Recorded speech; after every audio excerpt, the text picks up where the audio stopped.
I was 10 years old when Grandma came to live with us. It was about 6 months after Granddad passed away, and I guess, looking back, she must have been lonely in that big house of theirs, rattling around with only the grief and memories for company. So despite a few protests from Mum, my parents took her in. There were no protests from me. None at all. Grandma was loud and fun, and I loved her. She had an almost limitless supply of boiled sweets, and she'd always slip me a couple whenever she saw me. She was always the first to stick up for me when I got in trouble too, but it was her stories I loved best. Grandma had all kinds of stories. Stories about growing up during YE, and stories about the things she'd get up to with her friends on the South Coast after her family had been evacuated. Sad stories, funny stories, adventure stories. But it was her serious stories that were my favorite. Grandma had lots of scary stories. She told me she dabbled in the occult when she was a teenager,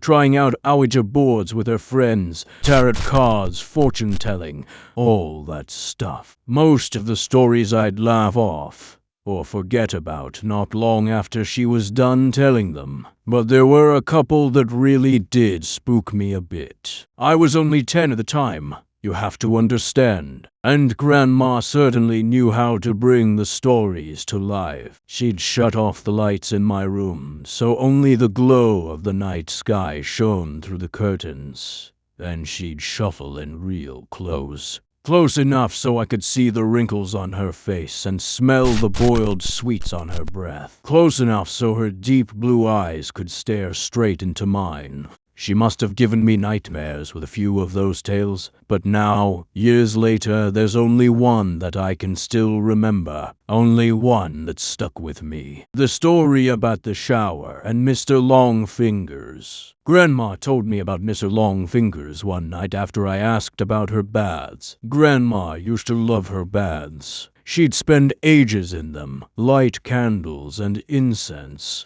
and lie in the tub humming to herself until the water turned cold. It drove my mom crazy, but when I asked her why she loved them so much, she said it was the only place she could relax. It was the only place that was safe for her to relax. You know, people like me who are, well, more sensitive to certain things. We have to have baths, she told me seriously one night, shuffling closer on the bed. I couldn't possibly spend that long in the shower. It'd be far too risky. Grandma stared at me with those blue eyes of hers, unsmiling, and I knew it was time for one of her stories. One of the scary ones. I shivered with pleasure and pulled the covers up to my chin. Why is it risky, Grandma? She half turned to look out the window, watching me from the corner of her eye.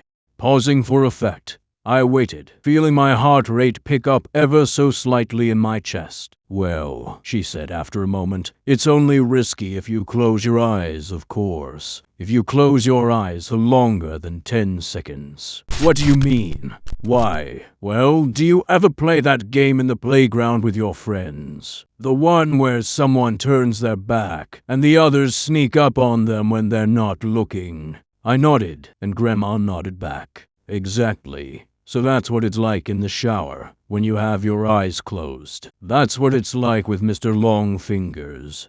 A cold itch tickled back. Who's Mr. Longfingers, Grandma? She let out a deep breath, as if she wished she hadn't said anything, turned her head back to face mine. When she next spoke, she'd lowered her voice. No one knows exactly, Grandma whispered. Some think it's a creature that's attracted to the heat and smell we give off in there. Others think it's a demon that finds a way into our realm through the dense steam clouds. No one can say for sure, because the only ones who have actually seen Mr. Longfingers aren't ever going to be able to tell you.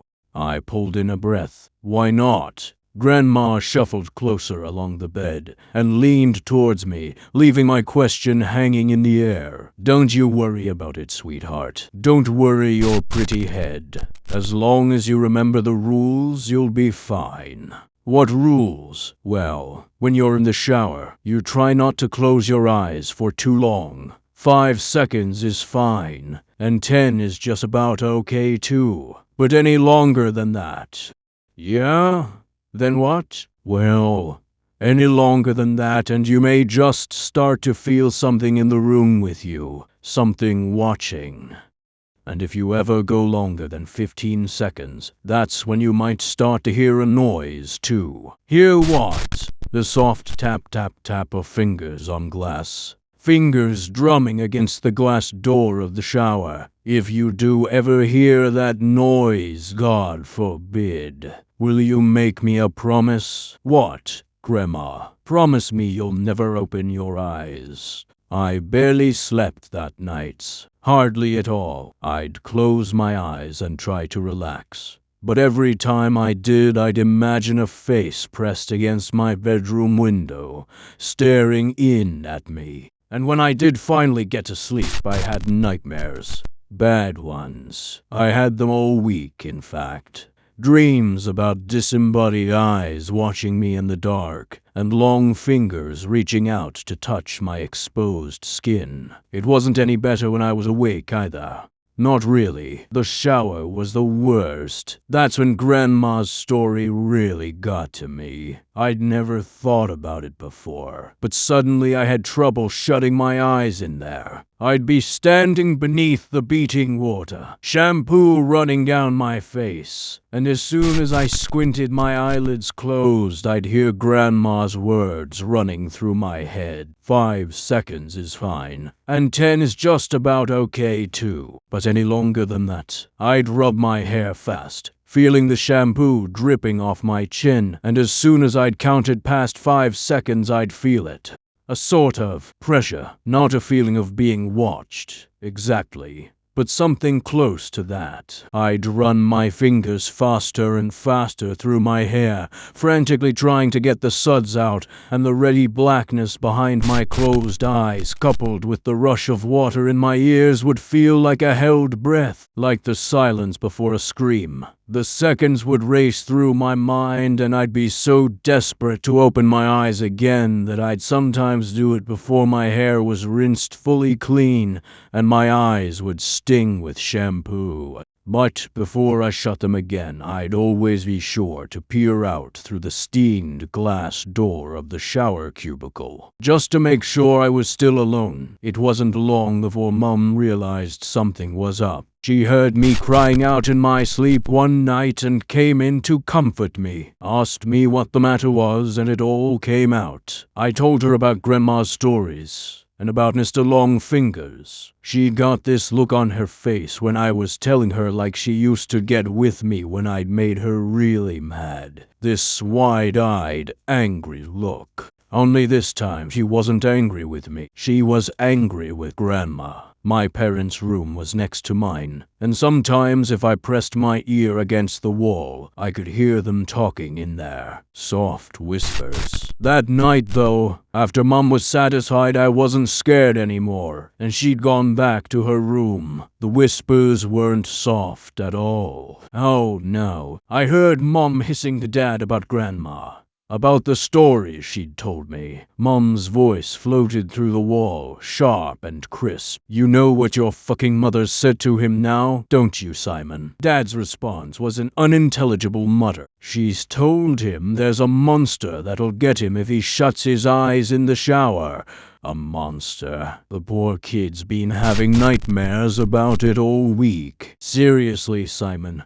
You'd better say something to her tomorrow morning, first thing, or I will. Grandma came to visit me in my room the following night. That time, as she perched on the end of my bed, there were no stories. Nothing like that. Grandma just sat there and stared down at me, her blue eyes wide and sad. The light from the moon outside my window lit up her wrinkled face. You know I'd never let anything bad happen to you, don't you? She said after a moment. I nodded my head. I know, Grandma. You know I wouldn't let you come to any harm. I nodded again. Okay, good. That's good. She looked away from me for a moment, out the window. You know, the things I tell you in the evening are meant to help you, sweetheart. They're meant to toughen you up a bit, protect you. She paused and shook her head, but But maybe your mum's right. Maybe I went too far this time. She looked down at me and smiled. But even then, even though I was only 10 years old, I could tell it didn't quite reach her eyes. I'll tell you what, Grandma said. You know what I told you about Mr. Longfingers and the shower. Well, I'm going to make sure you're safe. I'll scare the bastard off. How about that? It won't come back in a hurry if it has to face me. I stared up at Grandma, watching her face glow in the moonlight, watching her smile down at me. I nodded my head once. I was the one who found her. I don't know when exactly it happened, but I'd guess it was about a week after we had that talk in my room. A week after she told me she wouldn't let me come to any harm. I woke early that morning, from a bad dream to a heavy thumping sound. I sat bolt upright in bed. My room was quiet around me, and I couldn't hear anything from the wall that joined my parents' room either. But the house wasn't entirely silent. Floating down the hall, muffled by my closed door, I could hear the sound of rushing water, the noise of the shower. I leapt out of bed and ran down the upstairs hallway, heart already pounding in my chest. As soon as I reached the closed bathroom door, I started banging on it. A deep terror was welling up inside me like cold water from a well, something I couldn't place. And I kept banging and shouting Grandma over and over again, even though she didn't respond. Off to my right, I was dimly aware of voices from my parents' room, the sleepy shuffle of footsteps. But before they had a chance to make it out onto the landing, I'd lifted my hand to test out the door handle, more out of instinct than because I thought it might actually open. But the door wasn't locked. I kept banging with my free hand and it swung suddenly inwards, bringing me face to face with a wall of steam. Heat struck my skin. I squinted my eyes against the damp fog and peered into the bathroom. And before Dad pushed me to one side, before everything around me descended into shouting and tears and chaos, I saw her. I saw Grandma. She was lying naked on the floor in the shower cubicle, the water beating down around her, blue eyes bulging from her face. One hand was curled against her chest, like a dead bird, while the other trailed against the glass of the shower cubicle, the flailing finger marks she'd carved through the steam still clear and fresh.